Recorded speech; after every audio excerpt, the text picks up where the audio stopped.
पसंद करते हैं, तो आपने कितनी बेहतरीन टॉपिक पे बुक लिखी कि हम इंटरनली खुद को हील कैसे करें। तो ये कहाँ से मोटिवेशन मिला आपको? Actually, book writing, it was not a like passion since childhood or school days. पर ऐसा था कि मुझे quotations, poems ये सब कलेक्ट करना, ये मेरा field of interest था since my school days. And spirituality was also, मतलब spiritual energy, it was somewhere around since adolescent. You all know, सबको पता है adolescent एक ऐसी एज होती है 13+1, I'm talking about 14 years of age around, कि जब आप अपने अंदर हिडन पैशन को लाइक यू अंडरस्टैंड कि हमारे अंदर क्या एक क्वालिटी है हिडन अंदर, लाइक कोई भी एडवेंचर करना, कोई भी लाइक क्राफ्ट, आर्ट, व्हाटएवर जो भी एक्टिविटीज़ हैं, या whether it is playing, whether it is teaching, कुछ भी लाइक वो एक पार्ट होता है हर इंसान का कि उसको उस फेज में समझ आता है अच्छा my interest is in that thing. तो in that or at that period of time I used to write like bhajans, whether it is spiritual I used to learn also, so it was my field of interest. But we have to do academic part also. It's not about only ki we have whatever we have field of interest we can pursue that only. We have to do studies also. It's not like we can leave our studies and lead only that pathway only, whatever you have passion.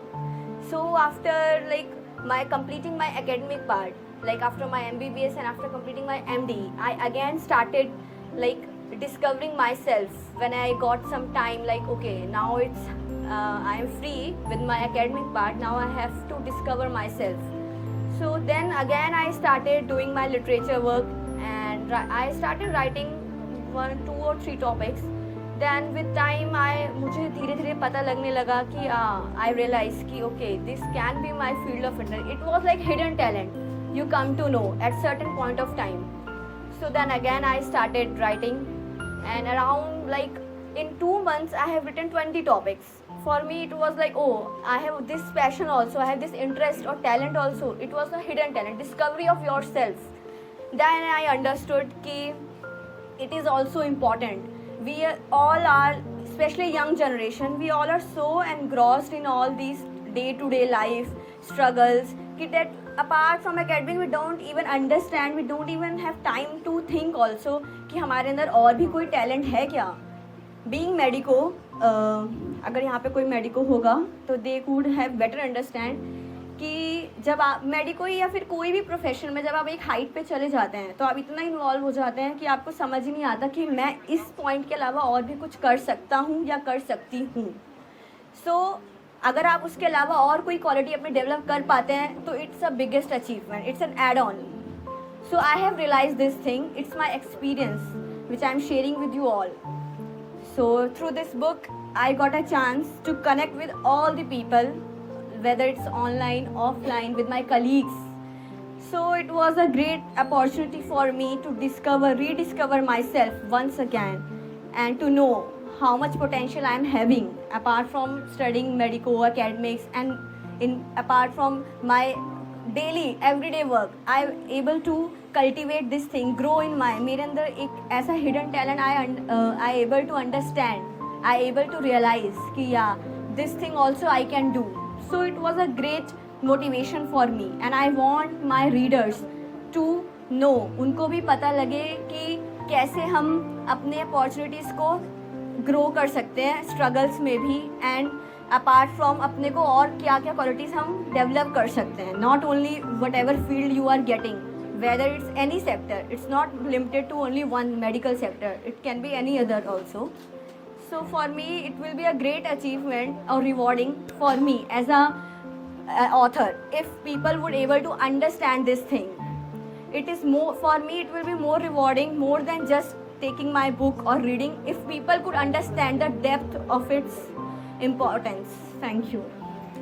Thank you ma'am. मतलब अगर हम आपसे ये कहें सहमत होकर कि खुद को जानने के लिए कि चलिए हम पढ़ लिए, हम लिख लिए, हर किसी का अपना एक प्रोफेशन है, करियर है, उसके अलावा भी एक बुक होती है शायद जो आत्मा की आपकी बुक रही होगी, और ये बुक जो है दिल से निकली है मैम ने शब्दों से पिरोया है इसे.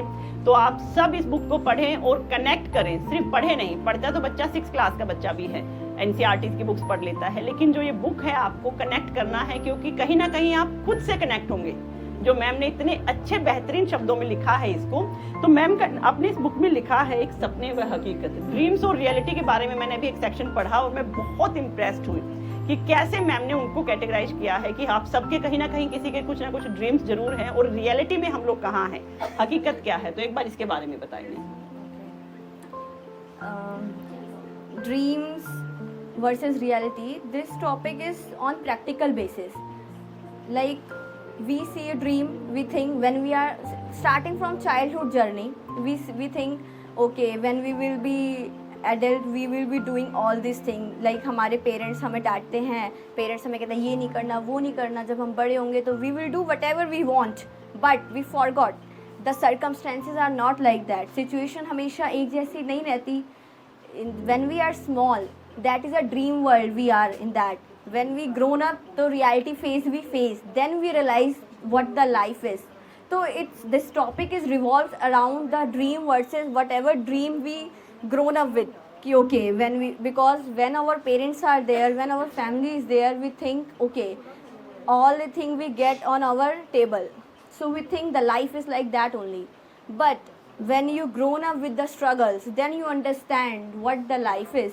Then it is an eye opener. फिर वो आपके लिए एक ऐसा चीज़ होती है, रियलिटी फेस, सच, मिरर होता है वो सच का. तो वो एक इल्यूजन जो होता है, एक जो आपकी आइज बंद होके आप सोचते हो सपना, वो एक ख़त्म हो जाता है. इट्स लाइक अ बबल, कि जैसे पानी का बबल होता है कि तुरंत जैसे विद अ पॉइंट एकदम से फट जाता है, तुरंत ख़त्म. It's an illusion. तो ये वो चीज़ I have highlight in that thing. So you have to face at one or the other point. आज नहीं तो कल आपको फेस करना ही है. बट द इम्पॉर्टेंट थिंग क्या है वो, कि आप उसको फेस कैसे कर रहे हैं. मेन चीज़ ये है, आपका विजन क्या है उसको फेस करने के लिए. That only decide your purpose and goal of your life. What ever you achieve, जो भी आप अचीव करते हैं अपनी लाइफ में, या अपनी लाइफ जैसे आप जीते हैं, वो क्या डिपेंड करता है आपने उस चीज़ को कैसे, उस चीज़ को चाहे ड्रीम को उसको ड्रीम के वे में लिया है, इल्यूजन के वे में, या रियलिटी के वे में. अगर इफ़ यू विल अंडरस्टैंड कि हाँ this is only reality, we have to face it, तो वो आपके लिए ईजी हो जाएगी. बट अगर आप उसको ये सोचें कि नहीं ये क्यों नहीं हुआ, ऐसा होना चाहिए था, I have expectation. Basically if you don't expect you don't get disappointed. The conclusion is that in that topic. So I want to tell that. Very good ma'am, बहुत ही अच्छे से आपने बताया कि अगर हमारे ड्रीम्स कई बार पूरे नहीं होते तो how to face the failure. आप जब ये बुक पढ़ेंगे तो कहीं ना कहीं आप में ताकत आएगी उस फेलियर को एक्सेप्ट करने की, या खुद को हील करने की, कैसे आगे बढ़ना है, हाउ टू मूव ऑन. जो मैं अपनी बुक में भी लिखा है कि move on is the best part है, जो हम कहीं कर ही नहीं पाते. कहीं ना कहीं कुछ एक कोड है जो हमारा अटक जाता है, तो कैसे उसे छोड़कर आगे बढ़ना है और अपना बेस्ट देना है. मैम ने इस बुक में बहुत बेहतरीन तरीके से बताया है. मैम एक और इसमें है डिकोडिंग द डिवाइन इनसाइट है, जिसमें आपने प्यार के बारे में बहुत खूबसूरत तरीके से बताया, और भी बहुत सारे एस्पेक्ट्स आपने इसे बताए, स्पिरिचुअलिटी के बारे में. तो डिकोडिंग सबसे जरूरी. कहीं ना कहीं हम सब डिकोड ही नहीं कर पा रहे. जो हमारे अंदर एनर्जी है या जो हमारे अंदर स्ट्रेंथ है उसे डिकोड करना है. तो मैम से पूछते हैं how to decode this. This is it depends on person to person basically. In this topic, decoding divine insight, I have written about my experience, whatever I have like gone through and whatever I have experienced in my life. With I have focused on spiritual energy, in that spiritual love from like school days only. Actually it was like I had interest in spirituality. I used to write spiritual books. I had win contest also, SCON contest. It was a turning point for my life. I am giving you people example, live example. So I got one book from there, Laws of Nature. So I read that book. I understand the importance of spiritual healing. Then I understood how important it is. मतलब आपने अपनी building खड़ी कर ली but roots आपको पता ही नहीं है. So how you can expect, आप कैसे एक्सपेक्ट कर सकते हैं कि यू विल रीच बहुत दूर तक आप जाएंगे. उसकी कोई गारंटी नहीं है. अगर आपने अपने रूट्स पे वर्क किया है देन इट विल, चाहे आज नहीं तो कल ज़रूर आप जाएंगे.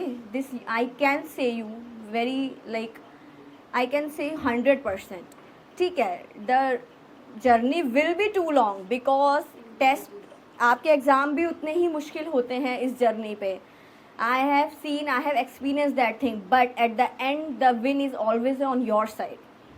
बट उसके लिए आपको अब एक एनर्जी है जो आपको अंदर से एक पावर है. You have to like patience. We say patience रखो. पेशेंस क्यों? पेशेंस एक सीड है जो आपने स्पिरिचुअलिटी का सीड अपने अंदर डाला है. The way the ma'am was saying कि कैसे हम कर सकते हैं डिकोडिंग का वर्ड है सी कि आप उसको कैसे ग्रो कर सकते हो. Seed of why how you can अपने अंदर सीड ग्रो कर सकते हो डिवाइन कनेक्शन का, वो है patience. When you keep patience, automatically the universe help you to grow positive things, positive area around you, whatever the situation is. ये आप लोगों ने भी एक्सपीरियंस किया होगा कहीं ना कहीं. अगर आपने पेशेंस रखते हो तो कोई भी चीज़ आज नहीं तो कल आपको मिलेगी ही मिलेगी. बट पेशेंस भी रखना है तो with your karma, action should be with that. Not कि आपने सब कुछ छोड़ दिया and you are keeping patience. It's not that, because life is an action, not is in pause. ECG आप सबने देखा है. ECG आपने देखा है ना, हार्ट की रिदम अप एंड डाउन होती है. वो तो बेसिक है ना, सबने देखा है. वो तो नॉन मेडिको ने भी देखा ही होता है.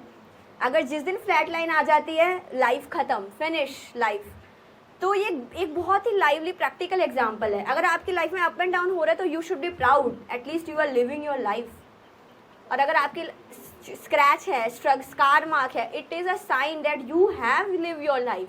आपने अपनी लाइफ जी. कोई बहुत सुंदर घूम रहा है, बिल्कुल उसको कोई स्क्रैच नहीं है, कुछ प्रॉब्लम नहीं, इट मीन्स वो बहुत अपनी फैंटेसी, बहुत ऐसे वर्ल्ड में है कि जो उसने कहीं ना कहीं नहीं लीची होगी life. This is a practical thing I am telling you people. whenever I see my scars, whenever I see my struggles, I used to see in that a positive way. I have completed my 10 years of journey of MD, MBBS, but I never regret on that. Because there were many nights we were in the hospital, 24 hour, 48 hour, but never regret at this point of my life. I always see them as an opportunity. Okay, I grown up, मैं बढ़ गई आगे. जो I was there 10 year back, अब मैं कुछ और हूँ. I am an independent warrior at this point of time. तो struggles and divine insight when they combine together, they carved you. वो आपको बहुत अलग ही direction में ले जाते हैं. So take it in a positive way. I want to tell this thing to you. Okay. बहुत अच्छे से मैम ने बताया कि how to face the struggle of the life और कैसे उसको पॉजिटिव एस्पेक्ट में हम ले सकते हैं. आप में से अगर किसी को इस बुक से रिलेटेड कोई भी क्वेश्चन पूछना है. Yes sir. Yeah. There's a topic called madness for moon. Yeah. So I couldn't get that. Is it about happiness? Because when we say overly happy, we say over the moon. Yeah. Is it that moon or it's a different moon? No, it's that moon only, nature. Okay. Like it's like I have shared the experience. When I was seeing, I was passing by, I saw a moon and it was a poetic verse actually. कि मैंने क्या सोचा moon को देख के. Like it's a general, जब हम दुखी होते हैं, खुश होते हैं, तो हम नेचर से कनेक्ट बहुत और अच्छे से कर पाते हैं. If you have no one, but nature आपके साथ हमेशा होती है. नेचर, प्रकृति, आई एम सेइंग, प्रकृति हमेशा इज देयर विद यू. प्रकृति से ही हम आए हैं. In this soil only we will go. तो that is the gist I am telling. No in between. At destination and your beginning is same only. That nature only is healing us indirectly or directly. The family is the just as a player we are playing on this earth. So that's it. Nature best healer है. और मैंने start में ही कहा था कि जब हम आते हैं तो बहुत खूबसूरत नज़ारे देख ही नहीं पाते. तो शायद ये बुक पढ़ने के बाद आपका पर्सपेक्टिव चेंज हो और आप खुद को हील कर पाएँ, बजाय कि मेडिसिन कम ले. हालांकि मैम कहेंगे कि नहीं, थोड़ी बहुत तो मेडिसिन लेनी चाहिए, बट स्टिल जब हमारे पास एक इंटरनल हीलिंग की पावर है तो हमें उससे यूटिलाइज करना चाहिए, हमें उससे इंक्रीज करना चाहिए. और ये बुक हर किसी को पढ़नी चाहिए. तो आप सबसे मेरा यही रिक्वेस्ट है कि ये सब बुक्स पढ़ेंगे. अब एक रैपिड फायर करते हैं मैम. Okay. ठीक है. तो आपका सबसे बड़ा पैशन क्या है? My passion is my career only, anesthesia. I'm an anesthesiologist. So I feel very proud to be anesthesiologist because at the end, after doing so much struggle or in your career in that field, you feel like different. And apart from that, spirituality is also my proud field. So I like that thing. very much. आपका सबसे बड़ा डर क्या है? My fear, as such, so I become so resilient na in life, struggling and all. But ठीक है, fear is like for me family is very important. Family मेरे लिए एक बहुत ही important हिस्सा है. So ऐसा होता है कि फैमिली हमेशा तो आपके साथ नहीं रहती. At one point of time every one has to go. If a person has taken birth तो death is. So I want कि ठीक है, family should be there with me. It is a biggest support system wherever you are, no matter you are, आप family के साथ हैं नहीं हैं, but at least they are good, they are healthy. तो it is for me that is more than sufficient. अगर आप doctor ना होती और लेखक भी ना होती तो आप क्या बनती? I would be a researcher. Okay. मुझे रिसर्च करना बहुत पसंद है. I use to do research. I have won award also, best researcher award in Chennai for my topic related to anaesthesia only. So I have done 7 research paper. They are my first research. That's really very and though they are with my institute only, so I like research work. I'm into that also. आपको अपनी book का सबसे favourite part क्या लगता है? बहुत सारे पढ़े मैंने इसके बारे में, लेकिन सबसे बेस्ट जो आप चाहेंगे कि मैं ये तो बताना चाहूँगी, वो क्या है favourite part of your book? Favorite part about she, how she is. She defines the girl power. Means the way she has faced every aspect of her life and faces the warrior, the resilient she became with power. And it highlights many qualities, not only as a warrior, as a soft, gentle, as a her phases starting from every character she plays, starting from childhood to adult, and whatever qualities she inculcates in her. So I have described that thing. How silently she bears her pain also, how deep, how carefree she walks, how carefree she tells people, communicate with the people, despite of having struggle, fear, weakness in mind. Then also she reciprocates so positively. The aura behind her, मतलब उसको कैसे positive experience उसने share किया लोगों के साथ, लोगों को positive किया. So it is all about, I have described that how she is, her quality in every aspect. So I have defined it that. So that was my thank you ma'am. personal आपने experience. बहुत अच्छे से बताया कि औरतें वैसे तो सब जानते दुर्गा है, लेकिन अगर आप इस वाले पार्ट को पढ़ेंगे तो आपको सही में रियलाइज होगा कि हाउ स्ट्रॉन्ग वी आर. तो एक बार मैम के लिए जोरदार तालियां, और एक बार अपनी बुक एक बार फिर से आप दिखा दीजिए. Yeah, thank you. And ma'am कुछ कहना चाहे अपनी बुक के? हाँ. एक मिनट मैम.